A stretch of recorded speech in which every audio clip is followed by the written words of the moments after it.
Okay, so welcome to lecture number 4 of Calculus and Analytical Geometry. आज का जो हमारा टॉपिक है वो है लाइंस एंड स्लोप और साथ में angle of inclination. So what are slope? ठीक है, अगर आप अपनी एवरीडे की मतलब कि लाइफ को देखें तो आपने ये देखा होगा कि अगर आप किसी पहाड़ी पे वॉक कर रहे हो तो स्लोप ये है कि वो स्टीपनेस ऑफ लाइन है. ठीक है, स्टीपनेस ऑफ लाइन ये है कि वो पहाड़ी जिस पे आप वॉक कर रहे हो उसकी ऊंचाई कितनी है, इसको हम कहते हैं क्या? स्लोप. ठीक है, अगर वो पहाड़ी बहुत स्टीप होगी, इसका मतलब ये बहुत ऊंची होगी, तो आप क्या होगा कि आपकी चढ़ाई जो है वो ज़्यादा होगी और रनिंग जो है, ठीक है, वो बहुत कम होगी आपकी उस पे. और वो पहाड़ी जो है अगर इतनी ऊंची नहीं है तो आपकी चढ़ाई जो है वो कम होगी और रनिंग जो है वो आपकी ज़्यादा होगी. ठीक हो गया? फार्मूला इसका ये है, slope is equal to rise divided by run. ठीक हो गया? सो अगर हम एक एक्स वाई प्लेन को देख लें, ठीक है, और वहाँ पे हम ये कर लेते हैं कि हमने दो पॉइंट्स ले लिए. ठीक है, एक है P1 जिसके कोऑर्डिनेट्स हैं x1 y1 और दूसरा पॉइंट है P2 जिसके कोऑर्डिनेट्स हैं x2 y2.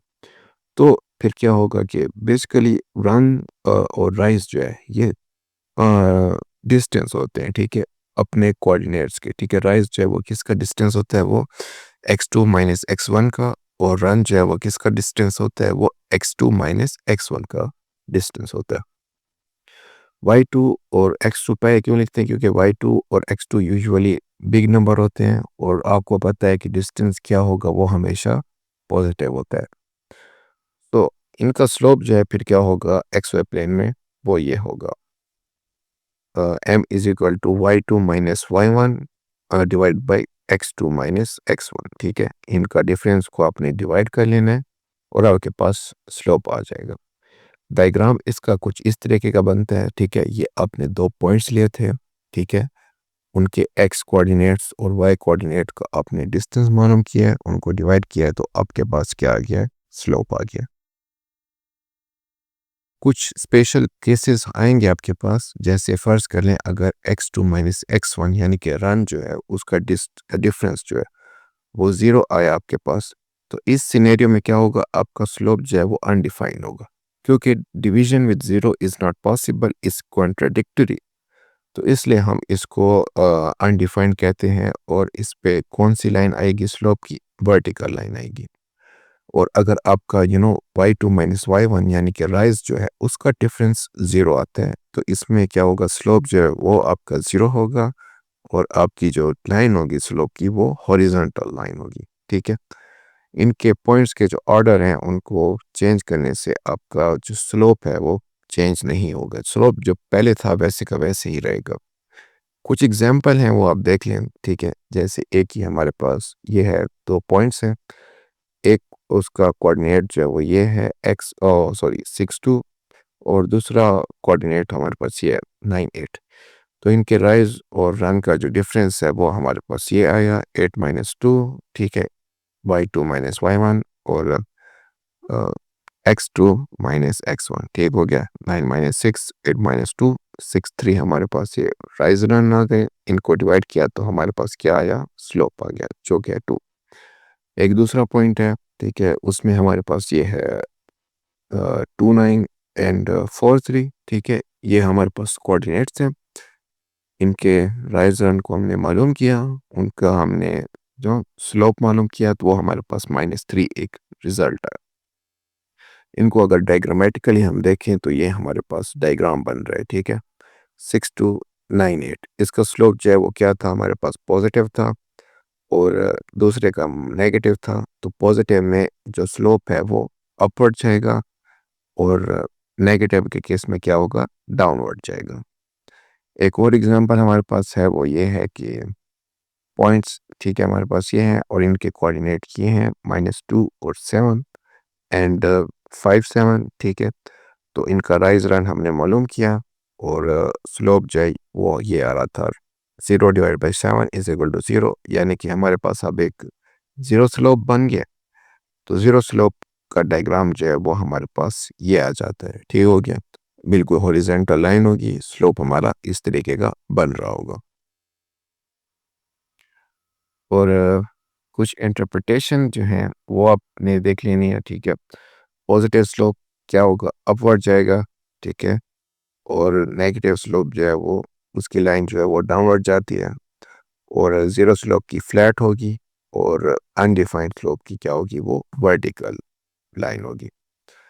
बिग आइडिया इसमें वो ये है कि स्लोप बेसिकली हमें rate of change of Y जो है विद रिस्पेक्ट टू एक्स ये हमें बताता है। ठीक है, कि वाई जो है वो कैसे एक्स के साथ चेंज हो रहा है पर यूनिट। ठीक है, हर यूनिट के बाद जो एक्स हमारा चेंज होता है तो उसकी रिस्पेक्ट टू वाई कैसे चेंज हो रहा है।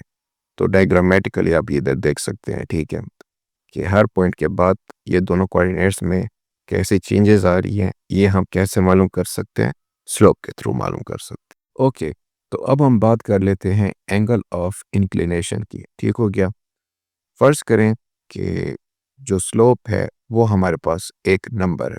ठीक है, लेकिन स्लोप का अपना एक ज्योमेट्रिक मीनिंग भी होता है। ठीक है, जो कि हमने अभी देख लिया था। अब एंगल ऑफ इंक्लिनेशन क्या है, ये बेसिकली एक एंगल जो होता है। ठीक है, जो कि पॉजिटिव एक्स एक्सिस की लाइन जो है उसके साथ जो बना रहा है ये उसके साथ कनेक्टेड होता है, एंगल ऑफ इंक्लिनेशन। ठीक हो गया, अब एंगल ऑफ इंक्लिनेशन की मजीद डिटेल वो ये है कि ये it's the smallest angle measured counter clockwise from the X axis to the line. तो ये एंगल जो है, ठीक है, ये स्मॉलेस्ट एंगल है और ये काउंटर क्लॉकवाइज बन रहा होता है, यानी कि इस तरीके से, ना कि इस तरीके से। ठीक है, ये नीचे डाउनवर्ड मूवमेंट को हम कहते हैं ये क्लॉकवाइज है, और अपवर्ड मूवमेंट को हम कहेंगे ये एंटी क्लॉकवाइज या काउंटर क्लॉकवाइज मूवमेंट है। तो ये एंगल एक्स एक्सिस के साथ काउंटर क्लॉकवाइज मूवमेंट में बना रहा होता है। इसकी रेंज जो है वो 0 से 180 डिग्री के दरमियान होती है, इसको हम कहते हैं फाई। ठीक हो गया, 0 से 180 डिग्री या 0 से पाई रेडियंस। ठीक हो गया, और if the line is flat parallel to X axis, अगर लाइन जो है वो बिल्कुल फ्लैट होगी तो हमारा फाई यानी कि एंगल ऑफ इंक्लिनेशन क्या है, वो क्या होगा, 0 होगा। ठीक है, जो लाइन आपने ड्रॉ किया है उसके साथ काउंटर क्लॉकवाइज जो एंगल बन रहा है वो उसको हम एंगल ऑफ इंक्लिनेशन कहते हैं। और अगर एंगल और सॉरी लाइन जो है वो आपने जो पैरेलल ड्रॉ किया है एक्स एक्सिस के, तो उसका जो हमारा एंगल ऑफ इंक्लिनेशन यानी कि फाई वो क्या होगा, 0 होगा। और अगर लाइन जो है वो वर्टिकल होगी, ठीक है, तो फाई जो है हमारा क्या होगा, वो 90 डिग्री का एंगल बना रहा होगा, या फिर पाई/2 रेडियंस का। सही हो गया, अब इसका रिलेशनशिप जो है वो स्लोप के साथ वो क्या बनता है, उसका फार्मूला ये है, m is equal to 10 into five. ठीक हो गया, where m is the slope. ठीक है, m स्लोप है और फाइव जो है वो एंगल ऑफ इंक्लिनेशन है। अगर आपकी लाइन जो है वो वर्टिकल होगी तो उसके दौरान क्या होगा, आपका tan फाइव जो है ये अनडिफाइंड हो जाएगा, क्योंकि वर्टिकल लाइन में स्लोप जो है वो हमारा क्या होता है, वो अनडिफाइंड होता है, जो कि मैंने आपको अभी बता दिया था। कुछ एग्जांपल हमारे पास हैं, वो ये है कि अगर स्लोप जो है आपका 1 होगा तो tan फाई आपका वो भी 1 होगा, और फाई जो है 45 डिग्री या फिर पाई/4 होगा। और -1 होगा तो फिर आपका tan फाई जो है ये क्या होगा, -1 होगा, और आपका एंगल जो है या तो 135 डिग्री होगा या फिर 3 पाई/4 रेडियंस होगा। ये डायग्राम आप देख रहे हैं, ठीक है, इसमें बेसिकली आपकी जो लाइन है, ठीक है, तो उसका आपने देखा ये राइज है, रन है, ठीक है, ये स्लोप है, और इसका आपने एंगल ऑफ इंक्लिनेशन जो है वो देख रहे हैं, वो इस तरीके का बन रहा है। जो फार्मूला हमारा ये है, स्लोप का फार्मूला राइज बटा रन, और ये किसके इक्वल होगा, ये tan फाई के इक्वल होता है एंगल के। कुछ थ्योरम्स हैं हमारे इसके साथ, वो हम देख लेते हैं। ठीक है, जैसे एक हमारा ये है पैरेलल एंड परपेंडिकुलर लाइंस। ठीक हो गया, तो अगर फर्ज कर लें आपके पास दो लाइंस हैं L1 एंड L2, ठीक है, जिनके स्लोप्स जो है वो क्या है, M1 एंड M2। तो ये लाइंस जो हैं पैरेलल उस वक्त होंगी अगर इनके स्लोप जो हैं वो आपस में क्या होंगे, इक्वल होंगे। और ये लाइंस जो है आपस में परपेंडिकुलर तब होंगी अगर इनके जो प्रोडक्ट्स हैं स्लोप के वो आपस में उनके प्रोडक्ट आपको क्या रिजल्ट देंगे, -1। तो सेकंड कंडीशन का मतलब ये है कि उनके जो स्लोप्स जो होंगे वो आपस में नेगेटिव रेसिप्रोकल्स होंगे, ठीक है, एक दूसरे से नेगेटिव होंगे और अपोजिट साइड में होंगे। अ, एक एग्जांपल आपको दी हुई है, ठीक है, ये नीचे आपको ज़्यादा आसान से समझ आएगी, ठीक है। जैसे फर्ज करें एक पॉइंट है आपके पास ABC, ठीक है, और उनकी आपने लाइन ड्रा की है, उनके कोऑर्डिनेट्स आपके पास ही हैं। तो आपने AB का स्लोप मालूम किया है तो वो क्या आया है 2, स्लोप BC जो है, ठीक है, उनका मालूम किया है तो वो क्या आया है, ये -1/2। अगर आप इन दोनों के स्लोप्स के प्रोडक्ट निकालें तो वो हमारे पास क्या आएंगे, 2 मल्टीप्लाई -1/2, और 2 2 से कैंसिल हो जाएगा, रिजल्ट क्या आएगा, -1। तो वो क्या है, AB और BC आपस में क्या हुए, परपेंडिकुलर हुए। तो इनकी जो लाइन आपने ड्रॉ की वो बेसिकली हमें क्या बना के देगी, एक ट्रायंगल बना के देगी। एक और थ्योरम है लाइंस पैरेलल टू एक्सिस, ठीक हो गया। अगर लाइंस जो है वो एक्सिस के पैरेलल हो तो क्या होगा कि वर्टिकल लाइन जैसे आप देख रहे हो, ठीक है, उसमें ये होगा हमारे पास एक्स एक्सिस, ठीक है, यानी कि ये है हमारे पास, ठीक है, ये वर्टिकल लाइन आपके पास है, ठीक है, ये एक्स एक्सिस की है। और हॉरिजॉन्टल लाइन जो है वो क्या होगी, वो वाई एक्सिस के सामने होगी, ठीक है, पैरेलल होगी। तो एक ये आप देख रहे हैं, ठीक हो गया। और इनके एग्जांपल हमारे पास ये है, जैसे फर्ज कर लें x इज इक्वल टू -5, तो वर्टिकल लाइन जो है वो ये ड्रा कर ली, और y जो है 7 हुआ तो उसकी हॉरिजॉन्टल लाइन हमने यहाँ पे ड्रा कर ली। सही हो गया।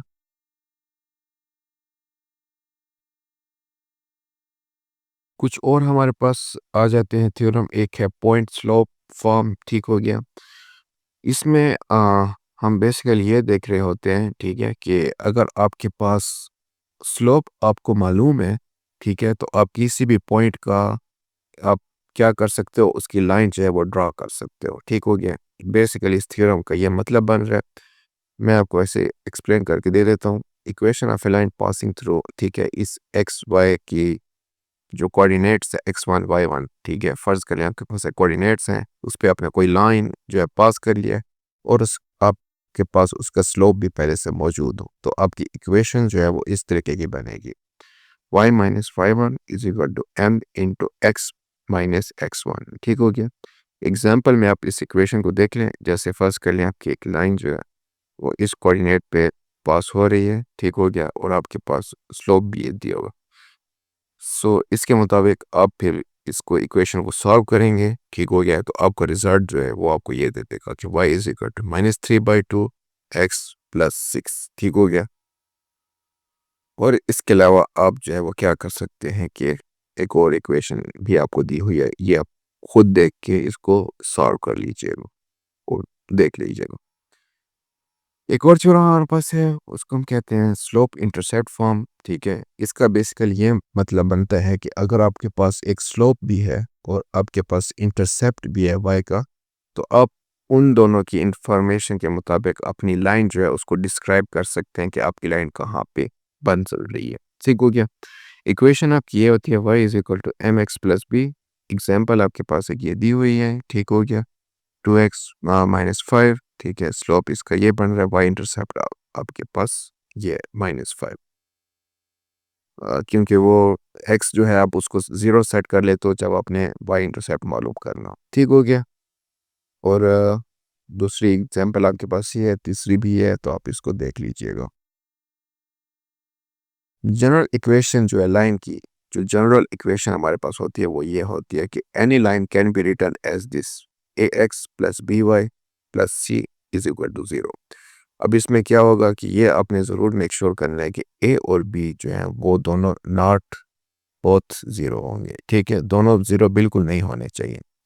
एग्जाम्पल आपके पास ये है 8x plus 5y is equal to 20, और इसको इसने सॉल्व कर लिया, और ये आपके पास एक आंसर आ गया। ठीक हो गया, इसके थ्रू आपने स्लोप भी मालूम कर लिया और वाई इंटरसेप्ट को भी मालूम कर लिया, जो कि ऊपर हमने अपनी इक्वेशन देखी थी।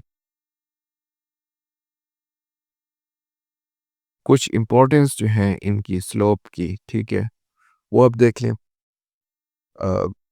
रोड्स, स्टेयर्स, रूफ्स, ठीक है, हर जगह पे स्लोप हमें ये बताता है कि इसकी ऊंचाई कितनी है, ठीक है। फिजिक्स में स्ट्रेट लाइंस की मोशन क्या है ये हमें बताता है। कैलकुलस में स्लोप हमें रेट ऑफ चेंज बताता है।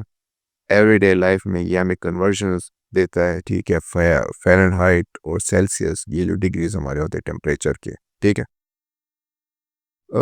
सो स्लोप बेसिकली क्या करते हैं कि ये नंबर्स को कनेक्ट करते हैं, ज्योमेट्री को और रियल वर्ड के जो चेंज हो रहा है रियल वर्ल्ड में, ठीक है।